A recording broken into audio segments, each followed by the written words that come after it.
Into the Uncut Grass. Part 1.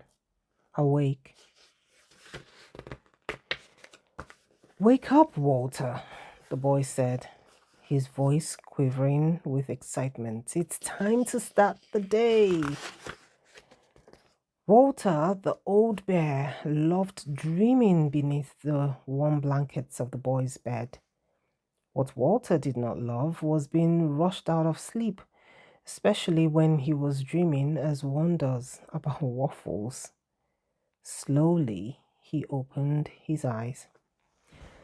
The day should start when I wake up, Walter said through a yawn. I should not have to wake up to start the day. Save your riddles for later, the boy said, his eyes dancing. We've got to get outside. You do know what today is, don't you? Well, clearly, it's not the day I get to finish my dream, the bear said, turning back to his pillow for a last sweet second of sleep. You're right, the boy said. It's even better than that.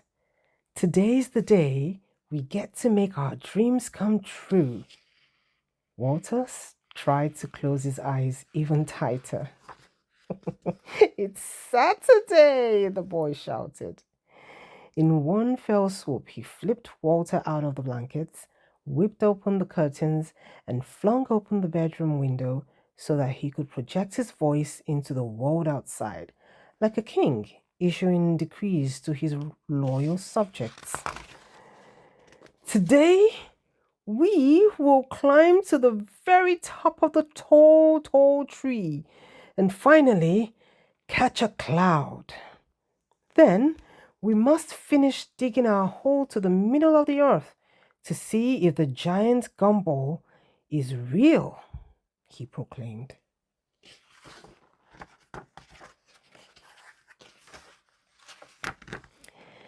And this day, the boy continued, gesturing boldly to the empty yard outside his window, this is the day we will finally defeat the leaf monster. So let's go! Walter tumbled from the bed and landed softly on his feet. He rubbed his eyes a bit sadly. The boy had forgotten something, and it was the old bear's job to remind him of the things he would rather forget. Before we can go outside, Walter said, we need to finish inside. You know the rules as well as I do. Walter cleared his throat. Brush our teeth so our breath smells clean. Wash our face in case we are seen. Comb our hair to keep the lice away. And make our bed so we can start the day. His eyes softened as he watched the boy's face slide into a frown. I don't know how you keep forgetting it. Your mother even made it rhyme. The boy was not amused. To him, this wasn't a cute poem for remembering. It was the tyrannical edict of an iron-fisted emperor. Not again, he grumbled. Every day I have to do exactly what my mother says, even if I don't want to. Who says she knows best?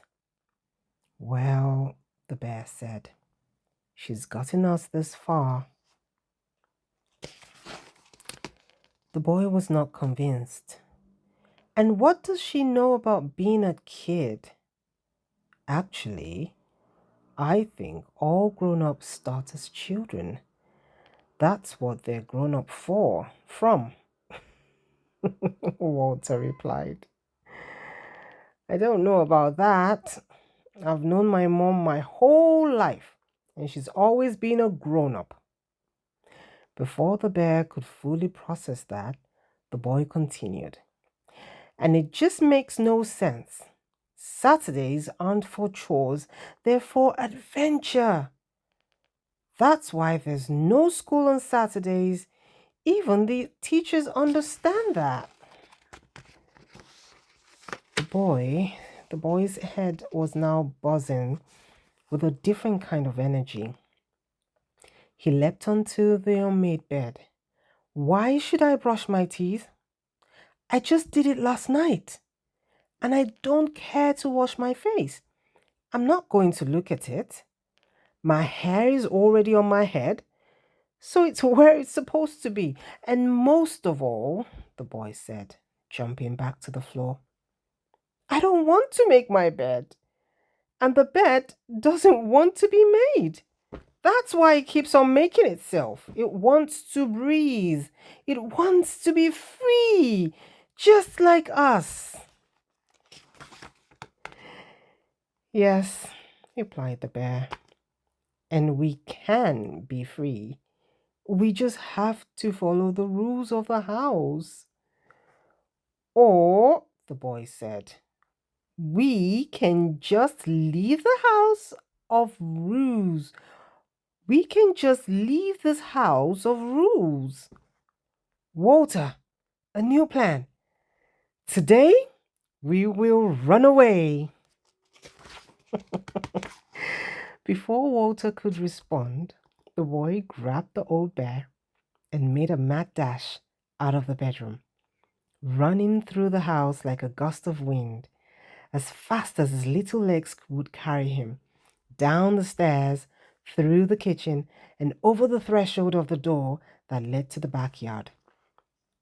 He kept on running through the yard, his little feet barely touching the ground as he strained with all his might to escape the chores that threatened to ruin his perfect day. Finally, he stopped to catch his breath. He carefully lowered the old bear back onto its feet. I won't let it happen, Walter, the boy said. I won't let rules spoil our perfect day. Walter knew that he needed to remind the boy of something. We can't just run away, he explained. Your mother will miss you. And where will we sleep? And who will make us waffles? We'll build our own house, the boy said, and we'll grow our own waffles. I don't think that's how you get waffles.